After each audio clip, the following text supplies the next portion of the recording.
Good morning, students. Today we are going to start the next chapter, that is anthropogenic impact on ecosystem. First, we need to understand or we need to recollect what we know regarding an atom. Atom, as we know that center there is a nucleus, and surrounded by that nucleus so many orbits are there, and in that orbits electrons are revolving around the nucleus. All those things are there. Then inside the nucleus, protons and neutrons are present. Protons are positively charged particles. Neutrons doesn't have any charge, they are neutral. And since the protons are having same charge, they show the property to repel each other, because like charge always repel. And this is the condition. And inside the nucleus there exists a binding energy. A binding energy is there to hold the protons and neutrons together inside the nucleus. Okay, then in some situations, if that molecule gain an additional neutron, then that atom, that nucleus become unstable, and it will result in the expulsion or pushing out of some protons out of the nucleus. And as a result of that, that nucleus become unstable. This is the general general arrangement, general pattern form of an atom. All things I think you all have learned in your chemistry classes, right? The next term that we need to familiarize is regarding the isotope. Isotope. What are isotopes? They are variants. Variants of what? Variants of particular element, because it is a alternate form of same type element. In what way they differ? Differ maybe based on their neutron number, or maybe they differ because of their different proton number. Based on these parameters, different variants exist for a particular element. That variant forms are called isotopes. Simply, what is? They are variants of particular element. Then, which are radioactive? Which element we can call as radioactive? Radioactive means when it becomes radioactive, we know that when a nucleus become unstable, how it become unstable? When it acquires an additional neutron, in that condition, that nucleus become unstable. So that nucleus then try to attain stability. Then how can it attain stability? By giving off, by undergoing decomposition and giving off certain electrons, protons or neutrons. By giving off such particles, again it can attain stability. That decomposition is called the radioactivity of that nucleus. Okay. Radioactivity, for what purpose it is showing the radioactivity property? For attaining stability. That stability, how they can attain? By giving off electrons, neutrons, protons, by their own decomposition. And that property, that process, that behavior is called radioactivity. And how we can calculate or measure that radioactivity? By assessing the radioactive half-life time. Then what is half-life time? Half means half, agree. Half-life time means it is the time taken to decompose one half of its original amount. The time required to decompose half of its amount. That time is called half-life. Okay. Then which all molecules are radioactive? Those with atomic number greater than 83 are usually radioactive. Then next another term is their transmutation. What is transmutation? Here a radioisotope is there. Isotope we know it's a variant form of a particular element. So a isotope means it has the ability to give out protons, electrons or neutrons. So it is a radioisotope. And its tendency, its aim is to attain stability. So by undergoing decomposition, this radioisotope changed to a new element, new stable element. That transformation is called a transmutation. Okay. Transmutation. What is transmutation? Is a process in which a radioisotope tries to stabilize by converting itself into a new element. That process is called transmutation. Example, uranium. Uranium has two isotopes, uranium-238 and uranium-235. They are used in atom bombs. Next, another point, ionizing radiation. What is ionizing radiations? They are certain radiation. It travels in this form of waves. An individual particle present in that radiation, they have enough energy. Enough energy for what? To what? Enough energy to liberate what? The electron that is present in the outer shell of another atom.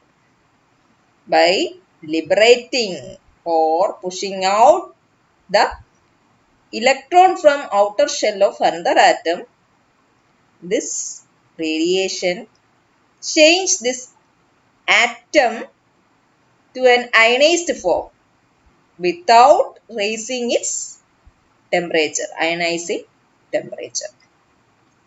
So, this radiation has simply saying we can tell that this radiation have the property to ionize this atom. So that radiation is called ionizing radiation. Ionizing radiation means individual particle in that radiation have enough energy to liberate electron from the outermost shell of another atom without raising its ionizing temperature. Okay. Then sources of ionizing radiations. Which are the sources? Many sources are present, and most common are cosmic rays, alpha rays, beta, gamma rays, X-rays. All these are different forms of rays which can ionize and other atoms. Then examples I already told you, and also one more thing, ionizing radiation sources, main source is nuclear reactions that may be of artificial or natural. Both artificial and natural nuclear reactions can very clearly, very surely it can emit ionizing radiations. Such type of radiations are cosmic, alpha, beta, gamma and X-rays. Then we need to understand about the strength of each type of radiations. Regarding the alpha, alpha, alpha, it can travel 1 meter through air. It can travel 1 meter through air, and also the alpha radiation we can block it. How we can block it? Using a paper sheet or even with our skin. So our skin itself is enough to block this alpha radiation. So we can understand that it's not that much strong. Then beta. Beta rays means it is more rapid, it's more fast than alpha. And also strength wise also it is more stronger than alpha.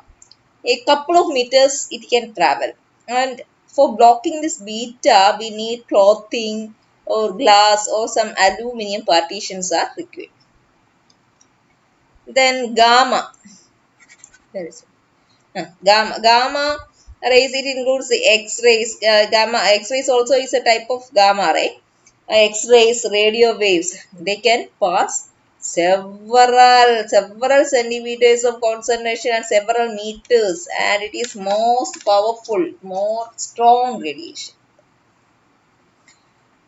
That's about the strength of each type of radiations. Then ionizing radiations and human health. H.J. Mullers, what he's saying? He's explaining one point, that ionizing radiation can induce mutation. A dangerous situation. Ionizing radiations can induce mutation.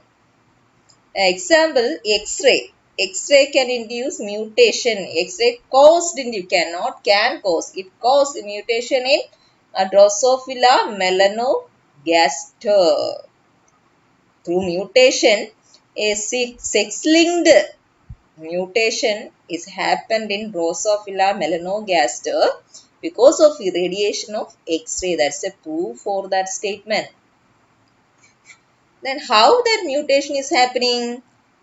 Suppose an ionizing radiation is or other ways we are exposed to an ionizing radiation. For example, we are taking some X-rays. That's what we need to avoid taking X-rays unnecessarily. Only in very specific or very crucial situations only we need to go for an X-ray or such type of analysis. It's not good.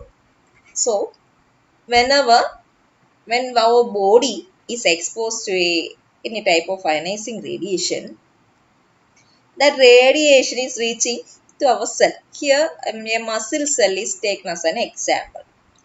Muscle, we know, is composed of many muscle cells. So, here taken the case of a single muscle cell. As the radiation reaches this cell, what happens? In each cell, atoms are present, and from that atom, as this ionizing radiation, it hit that atom, electrons are pushed out, expelled out from these electrons. Because of this expulsion, that atom changed to a free radical. The presence of free radical is not good. It's harmful. Okay, what this free radical do? It affects the nucleus, and more clearly it affects the DNA. It affects the genes, specific genes in the DNA. Then we may think that why we are having so much mutations when we are, because most occasionally so many peoples are having or are having X-ray analysis, X-ray procedures. Then why they are not getting such type of mutations frequently? What is the reason for that? Because I don't know whether you know that or not. Anyway, in one cell, in one DNA, along with so many genes, so many inactive genes also present. Inactive means its significance is that it protects other functional genes, because most probably its number also is great when compared with the number of functional genes. So, whenever a person is exposed to radiation, most oftenly those genes means inactive, non-functional, functional wise not active genes are getting that exposure. So in that way, it protects the functional gene. If that mutation happen to fall on the functional gene, then there is chance for us to get a mutation. So that's why the mutations are rare. We have so many non-functional genes in our cell, in the DNA. Okay. Anyway, here only thing we need to understand that how these mutations are happening. Whenever an ionizing radiation falls in our body, in our each cell, the atoms become converted into free radicals, and when an atom converted to free radical, it affects specific genes in the DNA present in the nucleus of specific cells. That in that way it causes mutation. Okay. Next, impact of radiation is based on how can we assess what is the impact of a specific type of radiation. How can we assess that? How can we understand that? That depends on what stage that cell is exposed or get uh, get an irradiation. What stage? That stage is important. Suppose we think that if a cell get irradiation means get exposed to a radiation. The single word is irradiation. If a cell somehow get irradiated at its early interphase stage. Early interphase stage means what stage? If you learn the cell cycle, those students can very clearly understand what is the peculiarity of early interphase stage. Early interphase stage, during that stage, the DNA synthesis doesn't happen. Okay, DNA synthesis actually happen in the S phase of the cell cycle, right? Okay, so if a cell happen to have irradiation in its early interphase stage, what will happen? What will result? The chromosome breaks, because during that stage chromosome is not in a condensed form, in a extended form. So there's chance that chromosome get breaks. And if that exposure irradiation is happen after the S phase, after the S phase means after the DNA synthesis, then what will happen? Then the chromatids may break. After the DNA synthesis, one chromosome have two sister chromatids. So if that time, if that mutation, that exposure happens, then that time what will result? Breakage in chromatids. Then why ionizing radiations are called clastogens? Why it is called clastogens? Because it creates breaks in the DNA. That's why these ionizing radiations are called clastogens. Clastogens. Since it causes breaks in the DNA, the ionizing radiations are called clastogens. Then, what's the meaning of that word clastogen? This means breaker. The types of mutation. Mutations are of two types: germinal mutation and somatic mutation. Germinal means a mutation that happens in the germinal cells, sex cells. Somatic means our vegetative cells. Then those mutations that happens in the germinal cells can be inherited to the next generation. Then what is radiation sickness? Radiation sickness means what? It is the brief exposure to high doses of radiation. What is radiation sickness? Brief exposure to high doses. That is radiation sickness. One more term we need to understand, LD50. LD50. LD50 means lethal dose. Then what represents the 50? 50 means what? LD50. 50 represents, that figure represents half. So lethal dose for half. I will explain with an example.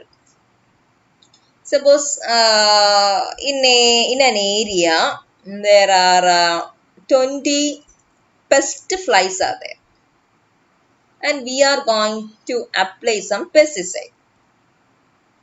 And then what is the quantity of pesticide required to kill 10 out of the 20 pest flies? That quantity is called LD50. Clear? Means the amount that poison or pesticide or the harmful thing, it's the amount that required to devastate or to finish off half of the target population. That amount is LD50. In the case of humans, the LD50 value for radiation is 500 rats. Its unit is rats. Okay. Then unit of measurement of radiation exposure. Radiation exposure's unit is REMS, that is Roentgen equivalent man. Potentiality. Potentiality.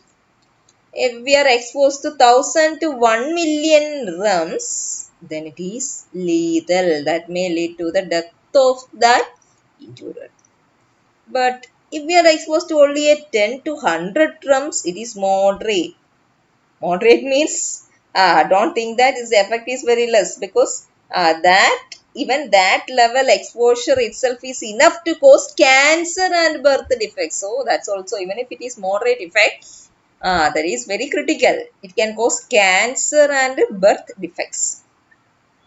Then average exposure happened to man, that rate is 0.2 to 0.3 REMS per year, because anyhow each and every man is exposed to this much of radiation each year. This much means how much? 0.2 to 0.3. The natural sources. Natural sources of radiations are there. Cosmic radiation is a natural source. Then also radiations are coming out from naturally occurring radioactive elements in our surround. Even from our clothes also certain amount of radiations are coming out. So we are nobody is free out of the reach of these radiations. Okay. Then coming to radiation accidents. The three accidents you need to study in this chapter. First one is 3 Mile Island incident in Pennsylvania. We are going, what happened there, that we are going to see. 3 Mile Island incident in Pennsylvania. There a water reactor is there. Water reactor for generating electricity. What's its capacity? 880 megavolt unit of water holding reactor is there.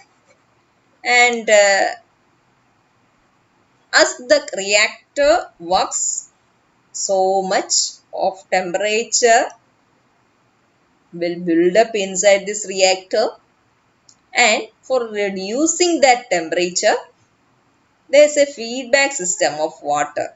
For cooling the reactor, a feedback system is there. Somehow that feedback system collapsed, stopped working.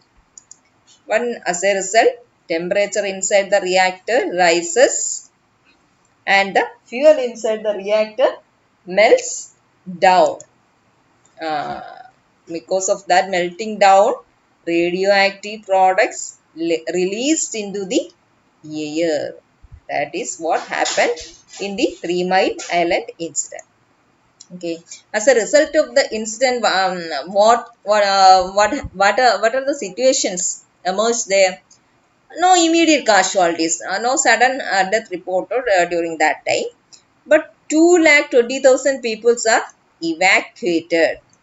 And for cleaning up all those area, it costs $2 billion. That is the after effect.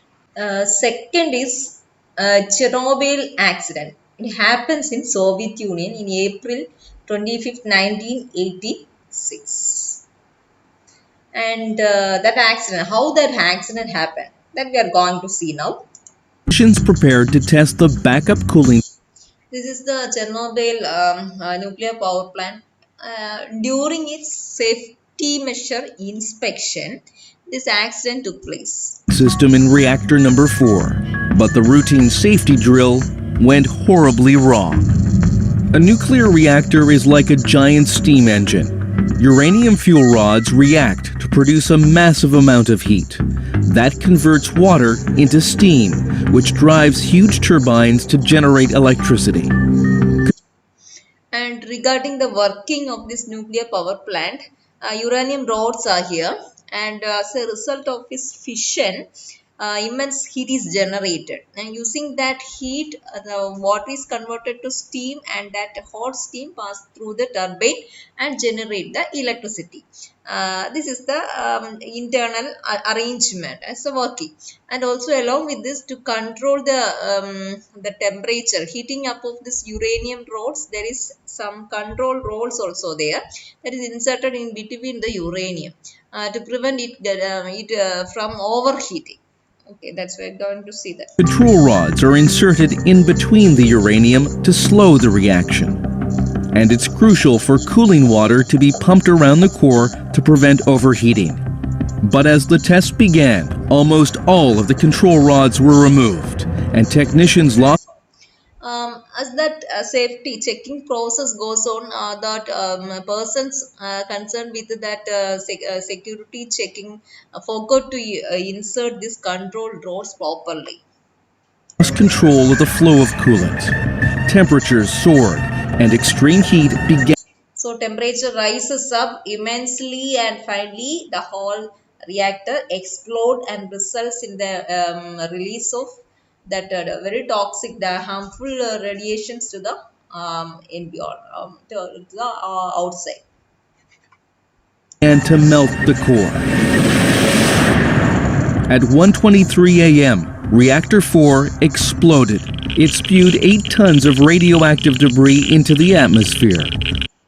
8 tons of radiations are liberated to the atmosphere. 115,000 people were evacuated from a 30-kilometer 115,000 people are evacuated. They are dislocated. zone around the plant. The battle to put out the fires inside lasted for 15 days. More than 500,000 military and civilian personnel were drafted to deal with the accident and its aftermath. 31 of the initial firefighters and plant workers 31 initial deaths, casualty deaths also recorded that time during that accident. died within days from acute radiation sickness. The toxicity of the radioactive cloud was equivalent to 4. And that it's that effect is somewhat similar to that nuclear attack happens in Hiroshima. That much is that extent, its severity is somewhat similar to the incident happens in the Hiroshima. After that Chernobyl accident, 31 people died, and in connection with this accident, a long-term effect is expecting, and that effect is somewhat similar to that happened in Hiroshima and Nagasaki. And in the national nuclear event scale, this incident is noted with a level of 7. That much strong this accident. Next is Fukushima disaster that happens in March 11, 2011. 2011. So it's very easy to memorize 11, 11. Fukushima disaster. So we can go and see what happened there. This is what a nuclear reactor looks like. In this form, a nuclear reactor appears. Inside this reactor present the uranium rods and it undergoes fission and generate immense amount of heat. For regulating or brings down the temperature, there is a setup for to circulate water inside this. And all those things we can see. The uranium inside the fuel rod inside the reactor undergoes nuclear fission. The rods emit heat, generating energy.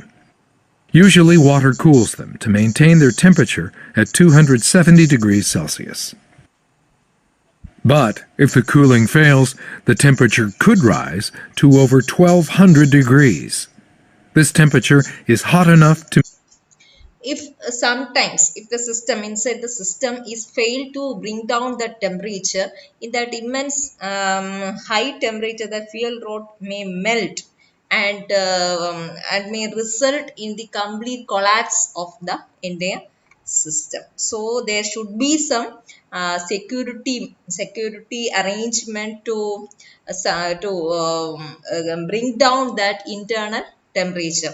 In this Fukushima, there are three separate security systems are there to circulate cold water. And during this accident time actually happens mainly because of two natural calamities like earthquake and tsunami.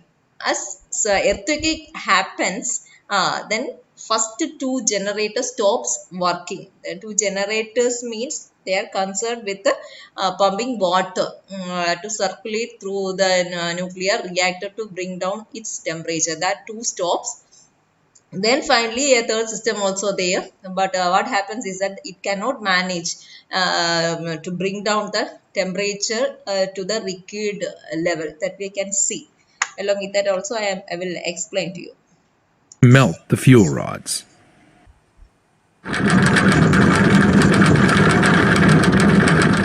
Earthquake happens.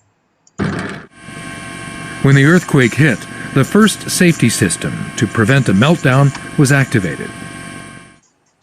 Control rods rose into the reactor to stop the nuclear fission. As planned, First safety system, that's what we are going to see, that also stop first.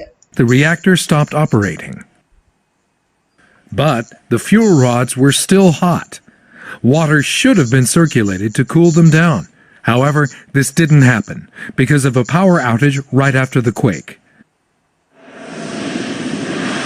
So the second safety system This is the second safety, pumping of water. This is also done by a second generator that also stops working. turned on. The emergency diesel power generator began spraying the rods with coolant. But an hour later, something unexpected happened. Without warning, the emergency generator stopped. Around this time, the tsunami, Then tsunami approaches. possibly as high as 10 meters, hit the power plant. Experts think this is what caused the generator to fail. Now, the third safety system started operating. It converts steam traveling through the pipes into water. It cools the rods, but the water level went down and the temperature continued to rise. The third one actually what it is doing is the hot steam. That steam it is converting, it is cooling that steam again to water and circulating that cool water through this uranium rods. That is actually done by the third generator. But that amount of water level is not enough to bring down the high temperature that is developed here. That's the problem that happened. All three safety measures had failed. And finally everything explodes. That happens in the Fukushima. Then that disaster also marked with level 7 in the international nuclear event scale. But no deaths or serious injuries are reported associated with it. Then accidents involving radioactive waste. How that accidents happened? Uh, so many reasons are there. One is improper disposal. Improper disposal. That the way we need to dispose the nuclear waste, it should be proper. Should be planned. If we dispose any waste, nuclear waste, without any planning, without safety measures, it may result accident.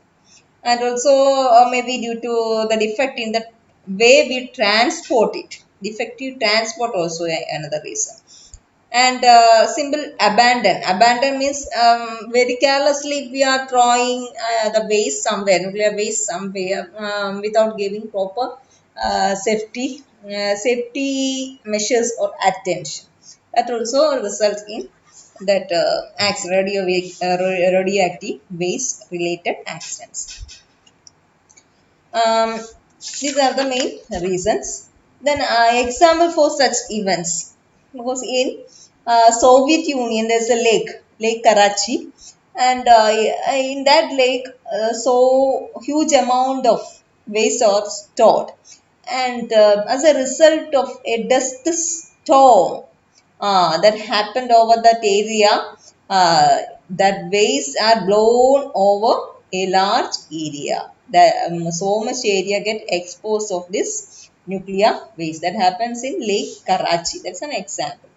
And similarly, another example is Kentucky. Kentucky, what happens there? There is a facility for storing lower level radioactive substance. And because of heavy rain, that facility collapsed and results in the flowing out of this lower level radioactive substance towards out. This is another example for the accident happened because of our carelessness in handling the nuclear waste.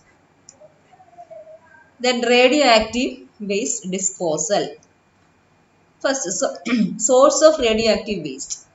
From where all the radioactive waste is generated. Mining is a source. Nuclear power generation is another source. Industrial process is another source.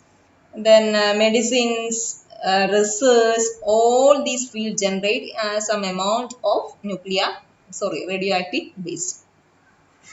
Then transuranic waste. What is transuranic waste? Transuranic waste means it's the type of waste that containing plutonium. Plutonium containing waste are called transuranic waste. What's the major concern about the nuclear power? What's the major thing that we need to give more importance? We need to avoid the chance of leakage. We need to avoid any chance of leakage. To give safe storage should give immense importance. Okay. Then acceptable options. Which are the options? They need to store it in containment, in a well protected some containment എന്തെങ്കിലും ഒരു strong ആയിട്ടുള്ള ഒരു concealed ആയിട്ടുള്ള ഒരു എന്തെങ്കിലും സ്ട്രക്ചറിന്റെ ഉള്ളിൽ to keep to store this nuclear waste. Then classification of radioactive waste. We can classify the radioactive waste into low level waste, intermediate level waste and high level waste. Low level waste. Low level waste, from where this low level waste is generating? From hospitals, industries, and also from nuclear fuel cycles. These are the sources. And examples for the low level waste, which are the low level waste? Paper, rags means padanduni.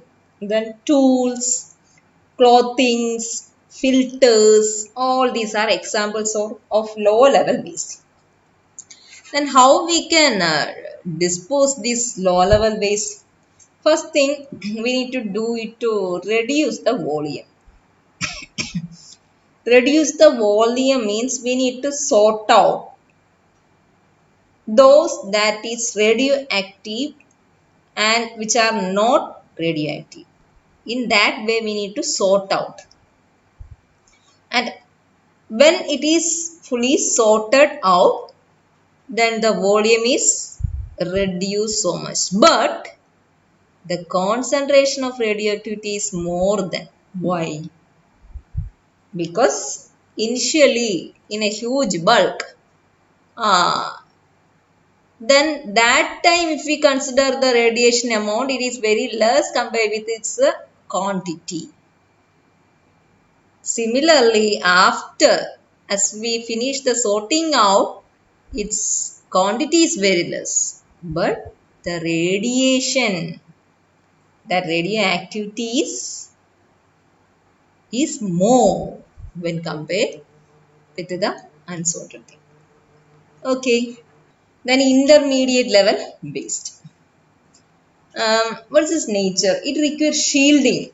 It needs more attention. We need to give some shielding to avoid its spillage to outer environment.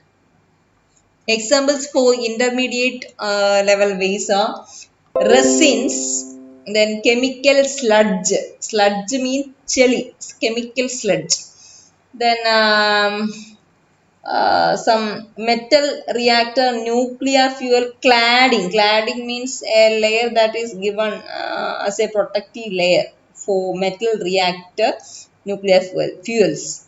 That cladding is also an intermediate level waste. Cladding means that avaranam. All these are examples for intermediate level waste. Then how we need to dispose this intermediate level waste? First we need to load this waste in a 500 liter stainless steel drums or stainless steel boxes. First we need to load all these things in that much capacity, and capacity is 500 liter. 500 liter stainless steel drums need to be loaded with this intermediate level waste. Then need to keep it inside a cement based case or some case like thing that is made up of cement. In that way we need to dispose, and before disposal we need to process it means we need to reduce the water content of that waste, and also if possible we need to cut it down to pieces to reduce the size also. This is the processing before the disposal. Next, high level waste. Level waste, from where it is produced? From nuclear reactors itself. High level waste is producing, and its components of high level waste are that includes fission products, then transuranic elements. Transuranic means plutonium containing elements. All are the components. Then what is the nature? What is the nature? It is highly radioactive and hot. Then how can we dispose it? Before disposing, we need to store in the soil itself in deep pits. We need to bury deep in the soil. For example, Yucca Mountain in Nevada in USA is an example. Here from 300-meter down from top, and also 300-meter, I will show you that, above from the water table, there's a storing space is generated, and two tunnels are there from either sides to reach this area, and the waste are depositing and storing here by giving at all the required security measures to avoid all spillage or leaking. This is an example how the nuclear waste is storing. And this Yucca Mountain is the largest repository in the world, and it receives all the spent atomic fuels from aircraft carriers, power plants, etc. Next section is disposal of pesticide. How can we dispose the pesticides? Then what is pesticide? Pesticide. Chemical used to control the pest is called pesticides. That may be with the aim to control the insects, worms, bacteria, fungi, etc. Then what should be the features for to consider as an ideal pesticide? Certain features are there. That include it should affect only a target organism. If that pesticide is used against with an intention to use against a particular insect, it should have only that one. Don't do harm to any other. And also that pesticide should be inexpensive, and also that of short half-life means half-life period should be very low. That means it can be decomposed very fast. It should not be persistent, and it should be decomposable into harmless materials. These are the essential features. Then bioaccumulation. Bioaccumulation means what? First, we need to understand what is bioaccumulation. Bioaccumulation. Bio means life, life forms, and in that life forms, accumulation happens. How? Because it is the pace, or it is the how fast a particular toxic substance get accumulated in the body of an organism over years. That is a bioaccumulation. Because if we think that a plant start to grow in a soil, and when it is a sapling, only this much of toxic chemical in its body, as it grows up, the amount of toxic substance in the body of that plant increases, and it become a tall tree. Again the amount get again increase. That means it is accumulating the toxic chemical in the course of its lifespan. That is bioaccumulation. Bioaccumulation refers to the accumulation of a toxic chemical in the tissue of a particular organism. Then what is biomagnification? Magnification is something different from the bioaccumulation. Magnification means similar way, suppose there is a sapling is there, and that sapling has 10 milligram of toxic substance in his body. And then a rabbit came and eat two such saplings. Two such saplings means each one contain 10 milligram of toxic substance. By the way, that rabbit's body get accumulate 20 milligram. And if a fox or a jackal came and feed on that rabbit, such two rabbit, then again the amount of that toxic substance in the next trophic level get doubles. Anyway, its amount is more when compared with the lower trophic level.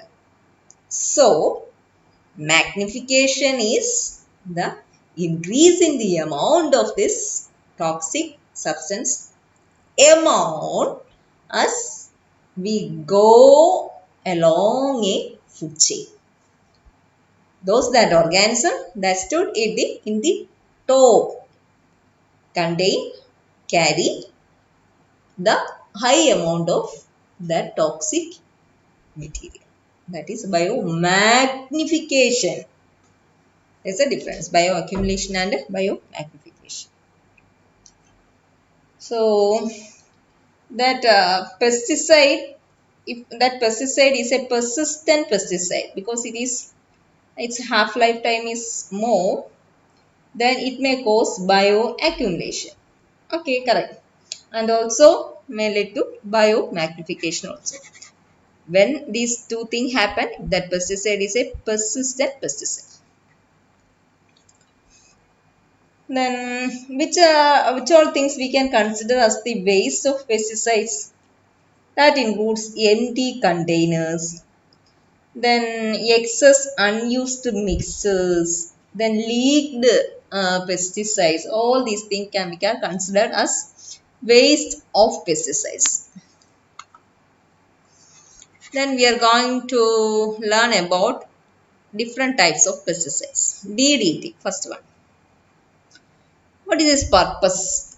It is used during the Second World War to curb the mosquito in order to reduce the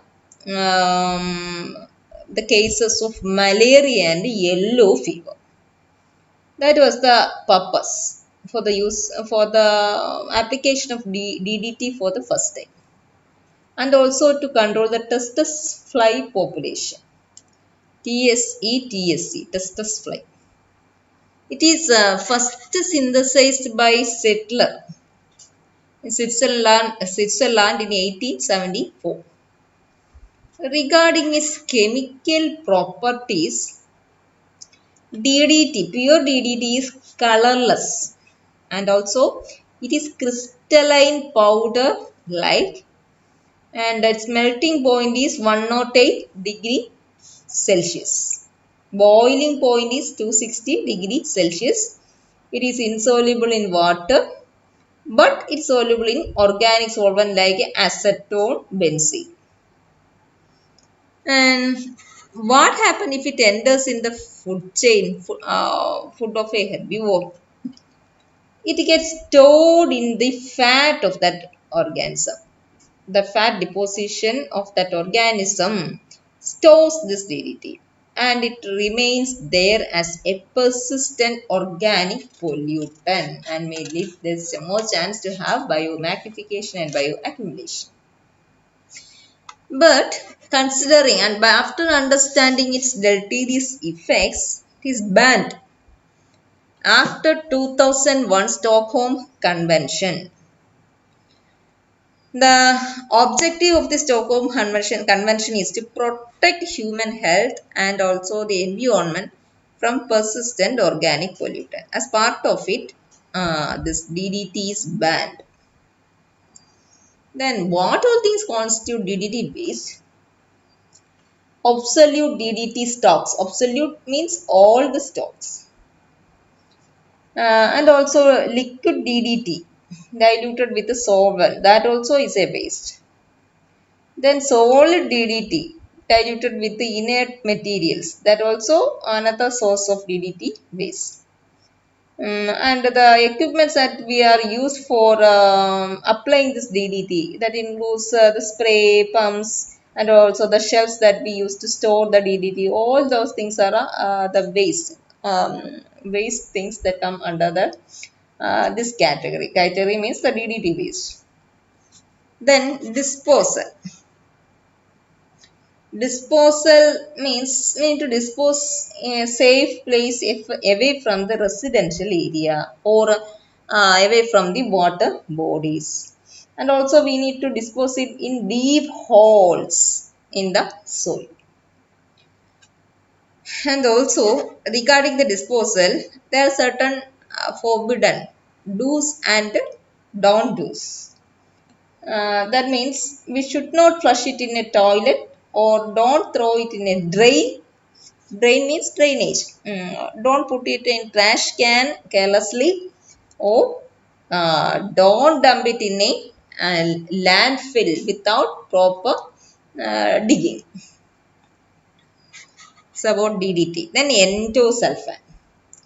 Endosulfan, chemically what is endosulfan? It is organochlorine insecticide. What is present? Chlorine. So, organochlorine insecticide is endosulfan. Okay. Then, for controlling or else to which crop we are usually applying this endosulfan? It is applying to cotton, coffee, cashew and tea. What is the chemical nature of this DDT? Sorry, endosulfan. It is also a colorless crystalline solid in pure form. But a technical endosulfan, it's not the pure. When we are considering, we are taking the case of a technical endosulfan, it is solid and brown in the form of crystalline flakes. and also it has a faint odor of sulfur dioxide. And this endosulfan contain alpha and beta isomers also in the ratio of 70 is to 30. Means it contain alpha 70 isomers, beta isomers is of 30. And next uh, technical endosulfan, all things I have told you. Then purity wise, endosulfan, we get a sample of endosulfan. It is 94.46 pure. And regarding the stability, it is stable in sunlight. The endosulfan is stable in sunlight but sensitive to moisture. It is sensitive to moisture, and also it is unstable in alkaline medium. Okay. Then which are the metabolites of endosulfan? Endosulfan's metabolite breaken units, which are the endosulfan sulfate and endosulfan diol. And these two are easily photolyzed. Photolyzed means it can be degraded in the presence of light. Easily photolyzed. And it can also undergo slow hydrolysis. Slow hydrolysis means it can be dissolved using water. And its half-life in water is 4 days. So in water, that endosulfan degrade within 4 days. Degraded to become endosulfan diol. This one. This is easily photolyzable. Then against which we are usually applying this endosulfan? Against the chucking and chewing insects of the order Heteroptera, Homoptera, അതായത് ചെല്ലികളൊക്കെ ചെല്ലി ചാഴിയൊക്കെ വരത്തില്ലേ അത്. Then Ecrania, then mites, ticks. For controlling all these things, we are applying the endosulfan. This is a danger aspect of this one. Persistence wise is not considered as a problem. So that's why it is not that much bioaccumulating. But we handle it carelessly, it is harmful to humans. That's what it's telling regarding the endosulfan. Regarding its disposal, we can burn the containers in an incinerator. One method. So another method is to bury in appropriate dump or landfill. Or if we need to pour it down, then where we can pour? We need to mix it with the sawdust. Sawdust means arapapodi or sand or soil, and then spill it off. And the vacant can what we need to do? We need to rinse that vacant can of endosulfan with 1 liter per 20 liter drum. For 20 liter drum, we need to rinse that drum with 1 liter water. 1 liter water and rinse and to pour it over the sawdust. So practice we need to follow. Next is Furidan. Furidan is chemically carbamate insecticide. Is carbamate insecticide. And what is carbamate? Carbamate means the compounds derived from carbonic acid. That is carbamate. Its active ingredient of the carbamate is carbofuran. Carbofuran is the active ingredient. Then it is applying to where? To bananas, potatoes, soya beans, etc. What's the nature of this insecticide? It acts very systematically, because if we add Furidan to a plantain before planting that plantain plant, what happens that Furidan get in the body of that plant through its root and evenly distribute and reach the entire board and entire part of that plant. This is its way of distribution. In that way, it segregated to all parts of that plant. And it is a contact poison against pest. Contact poison means the pest get its deleterious effect on the very contact of that pesticide. Chemical nature. What is the chemical nature? It is a creamy off-white liquid. Furidan is creamy off-white liquid. And also its smell is phenolic odor. Phenol smell. I think you all have experienced that in your chemistry practical. That phenolic odor is having this Furidan. But commercially available Furidan is a wettable powder and also in the form of granules and also as paste also it's available. Toxicity. Next is toxicity. It is neurotoxic. It affects our nerves. It's highly toxic to vertebrates. Then LD50 value in the case of rats is 8 to 40 milligram per kg. In the case of dogs, it is 9 milligram per kg. For birds, a single grain of Furidan is enough to kill that bird. For fish, the LC50 or LD50 value is 5.3 to 36 gram per liter. To man, from overexposure, if that person inhale it or get an exposure through his or her skin, then it is toxic. Then regarding the stability, above 130 degrees Celsius, this Furidan degrade. In the soil, its half-life is 50 days. That means within 50 days, the half amount may degrade. And it can undergo rapid hydrolysis under alkaline conditions.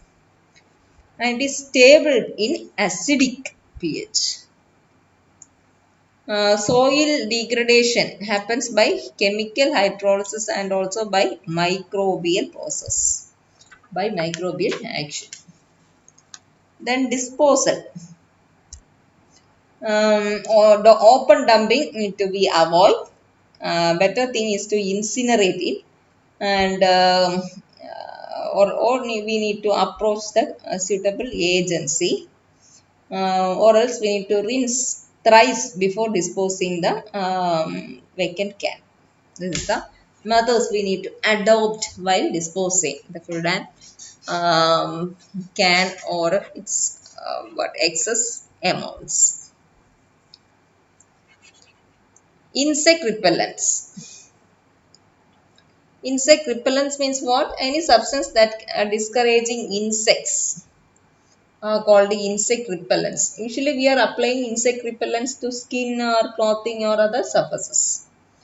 Nowadays electronic repellents also available. Composition, usual composition. Bridge tree bark. Bridge tree, I will show the image of bridge tree. So this is bridge tree. From its bark also insect repellent we are creating. Its bark we are making into the form of a tar and then mixing it with the fish oil. In that way we can prepare a insect repellent, that is birch tree bark. Then DEET is there. DEET means N diethyl M toluamide. That is DEET. N diethyl M toluamide. Then picarin also there. Then one more thing, lemon eucalyptus.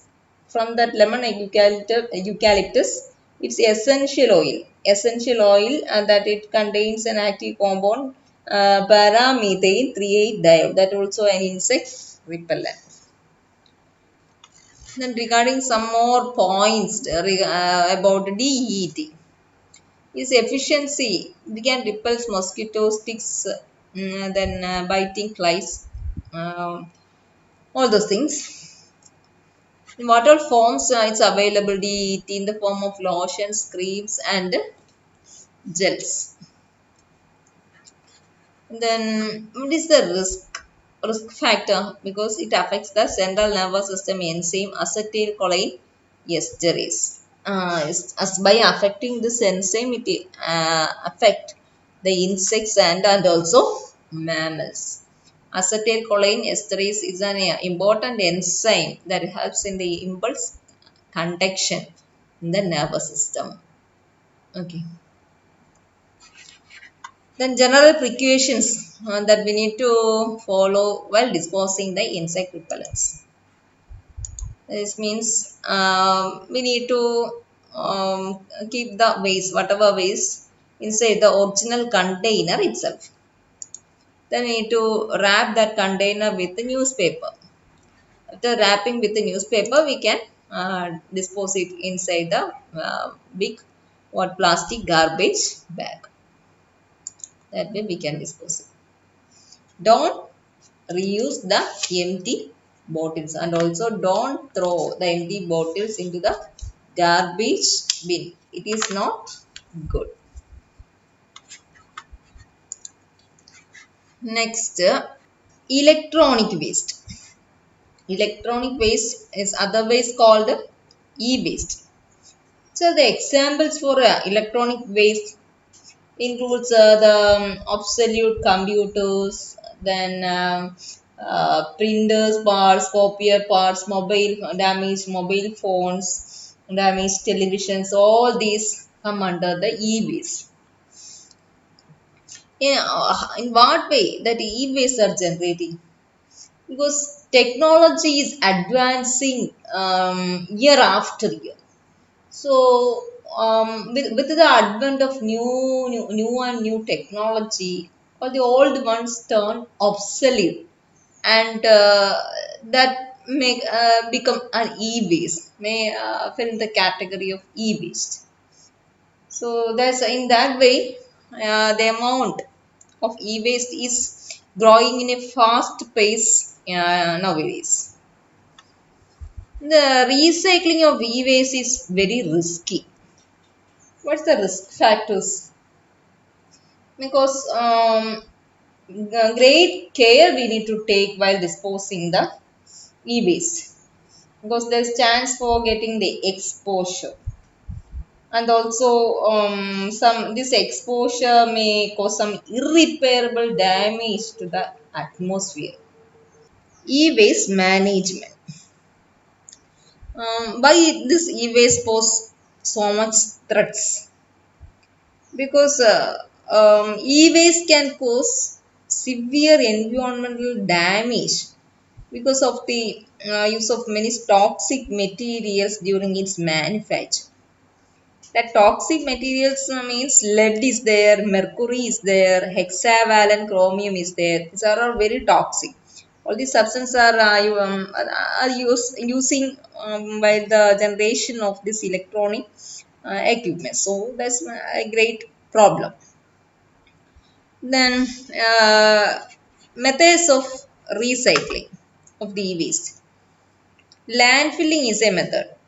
Landfilling means, what's the peculiarity? Means we are first digging big trenches on flat surface, then dumping the e-waste into that trench, and is covering with a thick layer of soil.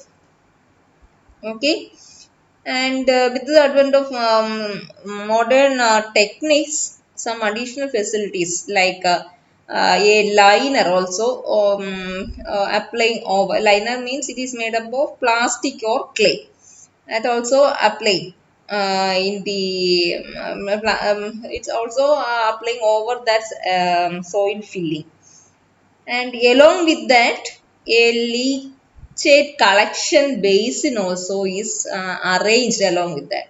That basin collect whatever drain drainage, liquid like oozing out that comes out from that fillings. That liquid like part is collecting, and that is transferring to a wastewater treatment plant. This is the general outline. First, a trench. Into that trench, that waste is depositing, and over that some plastic lining also is giving. A leachate collection also is creating, and that from that collection the waste that is coming out is then conveying to a water treatment plant. And this is the land filling, and but it is not a safe method. um, some drawbacks is there for land filling because it is not a safe method. Means it causes so many environmental risk, and also may contain mercury, cadmium, and lead. These are all very toxic. It may they stands for to leach out, and so in that way it's not that much advisable this method. And also they stands for getting uncontrolled fire over this place, and this may lead to the release of some toxic fumes also. So by considering all these drawbacks, we cannot consider landfilling is a safe method to dispose the e-waste. Then incineration. Incineration is burning under high temperature. Temperature mean 900 to 1000 degrees Celsius. What is the advantage of this incineration? Because you using this incineration, we can reduce the volume of the waste, and also by incineration we can convert the environmentally hazardous substances into less hazardous compounds. But there is one disadvantage. Disadvantage of incineration is that during incineration there is chance to give out more emissions of cadmium and mercury to the atmosphere. It's not good. Then next is recycling. Recycling means if a computer or laptop or a television is damaged, we can reuse the many of its parts for manufacturing a new one. That is recycling. Example monitors, cathode ray tube, laptops, modems, all these things. How we can recycle? Recycle means by using some strong acids we can remove precious metals like copper, lead, gold from this different parts of the electronic equipments that are already damaged, and then we are using its one of particles, we can generate the new one. Then there is some risk factor in a recycling. The risk factor is that the recycling workers, they are working in a poorly ventilated rooms or areas without any mask, and that condition situation lead to the exposure. That persons may get an exposure to dangerous and slow poisoning chemicals. Not good. But even if all those risks are there, the recycling is the best option. Why we are considering it's a best option? The reason is that almost all dumping grounds in the India are full, and it almost reach its maximum capacity. It's not enough space for much more dumping. So what next solution is only to recycle. So because of that reason, we are considering recycling as the best option. Then other benefits of recycling. It may provide raw material for the generation of new equipments. Examples, many metals that we are using in the electronic devices can be reusable. And the I mean, what's great importance in recycling, because through recycling we can reduce the amount of greenhouse gas emissions. That's another importance. And also the central pollution control board, that also giving issuing guidelines for proper e-waste management. and also they also supporting recycling as the best practice. Then reuse. Reuse means it's very simple because if you want to purchase a mobile phone, don't need to go behind a new one. Instead of that, we can purchase a second-hand phone from other. And also, if our that cartridge that we used in printer get exhausted, don't go to buy a new one. Instead of that, we can refill it and use it. It's a reuse. To what extent people are adopting that practice, that we don't know. Uh, Anyway, it's a best practice to avoid that heaping of e-waste. That is reuse. Okay. Then monitoring of pollutants.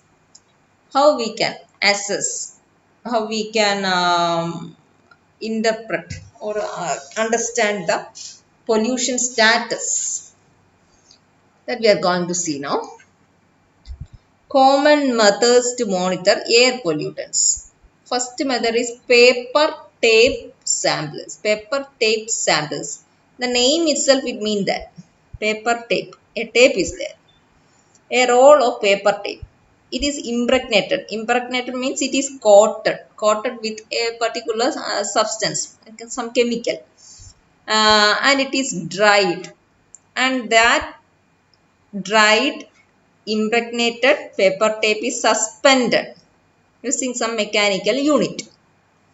And through that paper, a certain volume of gas is or air is passing.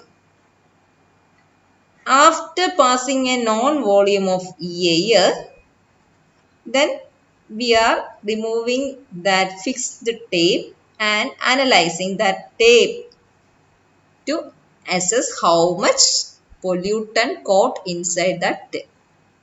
That way we can understand how much pollutant present in a certain volume of air. This is paper tape samples. Next one is bubbler system. Bubbler system means as a system is there, it is filled with a solution. Peculiarity of that solution is that it can react or it can absorb the contaminants in air. So through that system, we are blowing air, a certain non-volume of air we are passing through. And after passing that air, then we are taking this solution and analyze to see how much contaminant present in this solution. Then after assessing that, we can understand that how much contaminant present in that specific volume of air. This is the bubbler system. Next method is non-dispersive infrared method. Non-dispersive infrared method. It is applicable to in the case of some gases like sulfur dioxide, carbon monoxide, nitroxide, and similar type of gases. We can use this method. These gases absorbs the infrared rays, and based upon the extent of absorption, we can assess the quality. Then chemiluminescence devices. Chemiluminescence means chemiluminescence. It is the emission of light energy as a result of some chemical reaction. So, if some chemical reaction happen there, a certain amount of light energy will produce.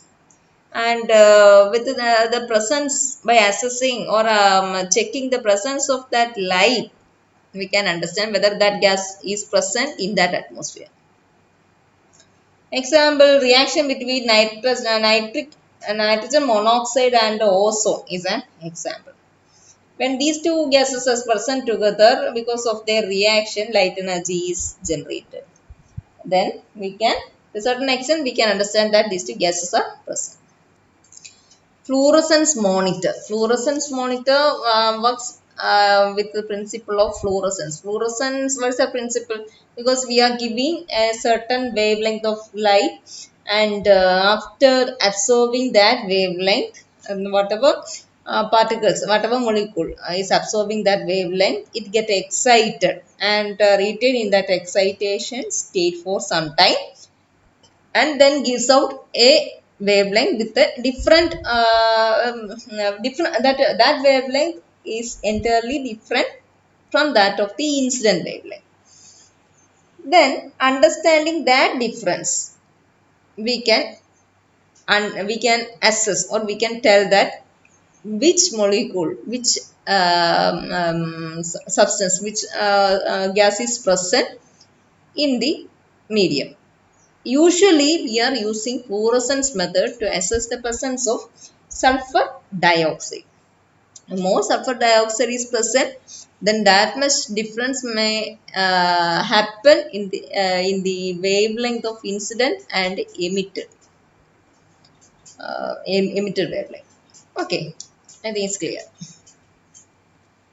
Then suspended particle monitoring. Suspended particle monitoring means there is a particular device is there, and using that device we are taking a certain volume of air. That equipment, its name is high volume air sampler, and in that equipment a filter is present.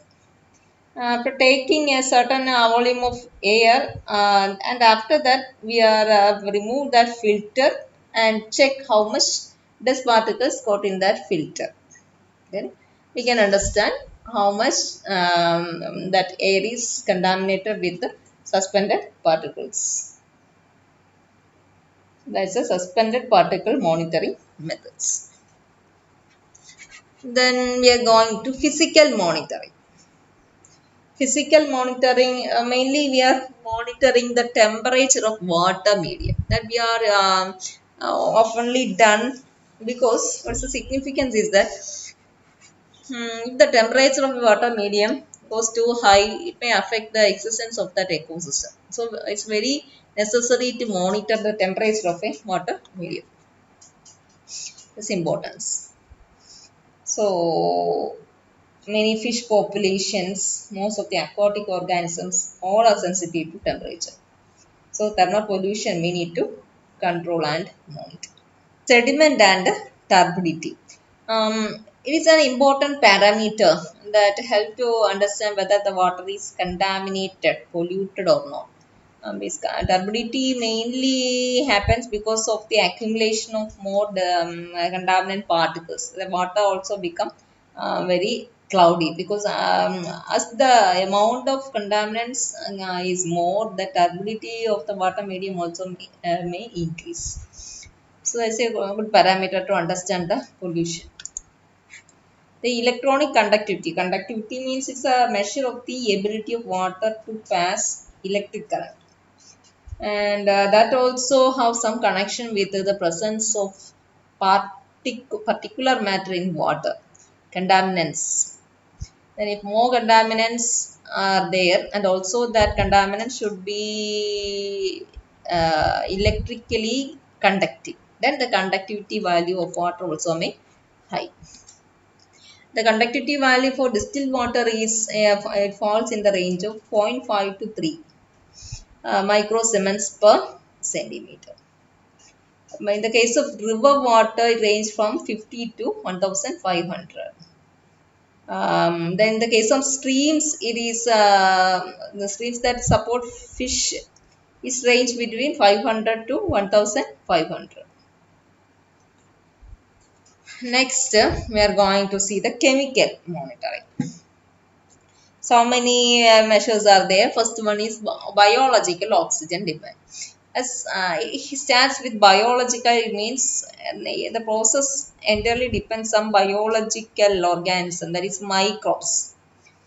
Because if in a water medium, if so many organic pollutants are there, the microbes, by taking enough oxygen, it reduce that waste, organic waste, and in that way decompose that.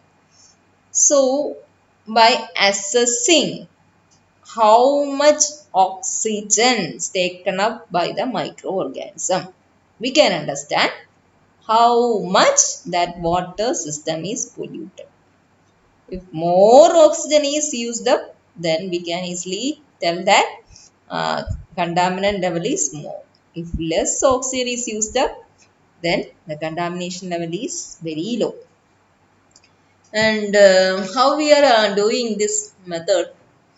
We are collecting water sample, and then it is kept under 20 degrees Celsius for 5 days to allow that decomposition to take place. And from the time also we need to understand what's the oxygen content of that water sample.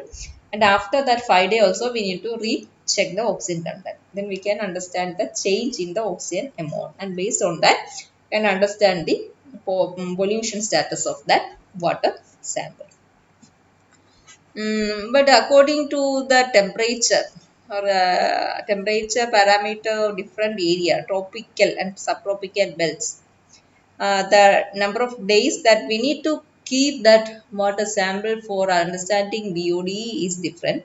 In tropical or subtropical belt, only need to keep the sample in a sample for 3 days under 27 degrees Celsius. So BOD is a very good value to understand the degree of pollution. The higher the BOD value, the higher the content of sewage and higher the sewage content in the water. And for drinking water, the BOD should be less than 1 milligram per liter. Then chemical oxygen demand. This is also demand for oxygen, but here chemical. That means from some chemical, the required amount of oxygen is taking for reducing the waste.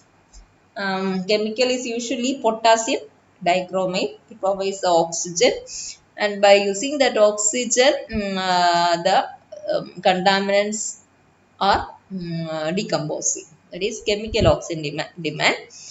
And what's the significance? It is too fast. And also its unit is ppm, parts per million. Only 2 hours is required for this assessment. And the BOD, it is insufficient to give correct, very accurate value of pollution, but COD can give very accurate value. So that's the significance of COD over BOD. It is very accurate and fast. And dissolved oxygen. Dissolved oxygen is a very, very, very important parameter of the water medium. We need to monitor it. If it become very low, no aquatic organisms can live in the water body. So it's very important to monitor the dissolved oxygen level. It is measured in parts per million. Dissolved oxygen level, if it comes down beyond 2, I think beyond 2 is very hard for the organisms to live in. Then biological monitoring. Biological monitoring means so the monitoring the contaminants in the environment. We need to understand whether a bacteria or pathogen is present in a water. Is it contaminated with a special type of bacteria? We need to assess that. Then for understanding, for detecting the presence of each type of pathogen, certain different procedures are there. And also in some situation, indicator organisms are also used to detect the contamination. Then the commonly monitored organism is fecal coliform or fecal streptococci. They are usually called as indicator bacteria. This fecal coliform or fecal streptococci are known as indicator bacteria. They are usually found in the digestive tract of warm-blooded animals, and also more common in contaminated water. So we are taking a particular sample of water and assessing the level of this E. coli. If it exceeds a certain limit, then we can very clearly ascertain that the water is highly contaminated. It cannot be used for this type of needs. We can very easily tell that. The most popular method for assessing E. coli level, E. coli level in water is most probable number test, MPA test. Biosensors. Biosensors are certain electronic devices, and its advantages is that it can detect even ultra trace level of any of the pollutants or chemical substance present in the water media. And also, it is portable. We can take these biosensors to the field, and it contains some electrodes are there. By dipping the electrodes in the water directly, we can take the value of DO, DDS, conductivity, all these things. So it's very easy in helping to find all the parameters very accurately, very fast. With this, we finish this chapter. Thank you.